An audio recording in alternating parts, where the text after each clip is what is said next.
Hello everyone, welcome to our channel. Telugu రాష్ట్రాల్లో మారినటువంటి వాతావరణ పరిస్థితులు, 10 జిల్లాల్లో కురినటువంటి వర్షాలు వివరాల్లోకి వెళ్దాం.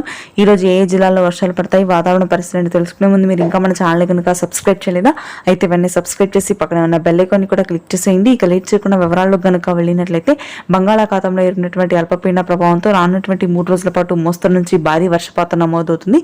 ఇప్పటికే అరకు, పాడేరు, లంబసింగి, సీతమ్మధార, టెక్కిలి అంటే ఉత్తర ఆంధ్ర జిల్లాల్లో మాత్రం భారీ వర్షాలు నమోదవుతున్నాయి. శ్రీకాకుళం, విజయనగరం, విశాఖపట్నం ప్రాంతాల వారీగా భారీ వర్షాలు కురుస్తాయి. ఇక ఆ తర్వాత తూర్పుగోదావరి, పశ్చిమ గోదావరి, గుంటూరు, కృష్ణా ప్రాంతాల్లో ఆకాశం మేఘావృతమై అక్కడక్కడ చిరుజల్లులు నమోదైతే రాయలసీమ వ్యాప్తంగా పొడి వాతావరణమే కొనసాగుతుంది. నెల్లూరు, ప్రకాశం జిల్లాల్లో ఈరోజు కొంతమేర ఉష్ణోగ్రతలు తగ్గే అవకాశం ఉంది. అయితే కర్నూలు, అనంతపురం, సత్యసాయి, పుట్టపర్తి జిల్లాల్లో మాత్రం 42 డిగ్రీల వరకు రికార్డు స్థాయి ఉష్ణోగ్రతలు నమోదు కానున్నాయి. ఉత్తర తెలంగాణ జిల్లాలో రానున్నటువంటి 3 రోజుల పాటు భారీ వర్షాలు కురుస్తాయి. హైదరాబాద్ పరిసర ప్రాంతాలు, కరీంనగర్, వరంగల్, భద్రాద్రి కొత్తగూడెం, ఆసిఫాబాద్, కామారెడ్డి, మంచిర్యాల, ములుగు, భద్రాద్రి కొత్తగూడెం జిల్లాల్లో భారీ వర్షాలు నమోదయ్యే అవకాశాలు ఉన్నాయి. మహబూబ్ నగర్, గద్వాల్, కరీంనగర్ ప్రాంతాల్లో చిరుజల్లులు కురుస్తాయి. Thanks for watching.